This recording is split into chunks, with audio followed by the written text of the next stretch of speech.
Les syndicats de taxi maintiennent leur mot d'ordre de grève malgré les négociations avec leur ministère de tutelle.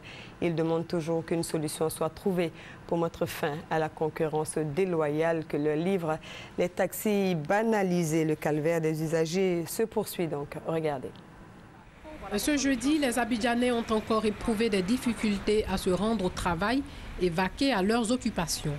Les taxi-compteurs toujours en grève malgré le mot d'ordre de la reprise.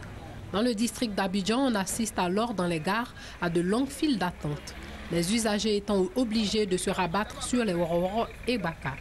Excédés par tant de promesses faites par l'association des conducteurs de taxi-compteurs, les usagers ont du mal à répondre à nos questions. Ce jeune homme a bien voulu nous exprimer ses préoccupations. Vous attendez un taxi. Et ça fait combien de temps que vous attendez? 10 à 15 minutes. Depuis 2 jours, on ne trouve pas de taxi à Abidjan. Et puis même quand on trouve, c'est rare. Olivier est chauffeur de taxi. Cette grève ne fait pas son affaire. Il a donc décidé de braver l'interdiction de circuler. Et là, dans la commune du Plateau, il prend des clients. Avant-hier, ils ont parlé. On a voulu sortir. J'ai vu qu'à Yopougon, moi je suis à Yopougon. Bon, personne n'est sorti. Ce matin, ils ont dit non de reprendre le travail.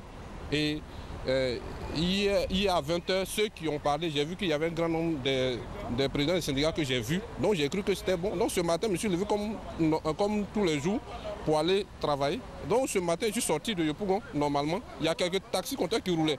Mais c'est après, des gens sont sortis pour dire de ne pas rouler. Ils n'ont pas donné de raison. Il y a des véhicules qui nous font une concurrence. Bon, tu tournes, il n'y a rien. Les gens attendent, on est obligé de garer pour charger. Le constat est clair, les tractations entre le ministère des Transports et les chauffeurs de taxi ont échoué. Pendant ce temps, les taxis banalisés, cause de la grève, continuent de circuler en prenant bien sûr des clients.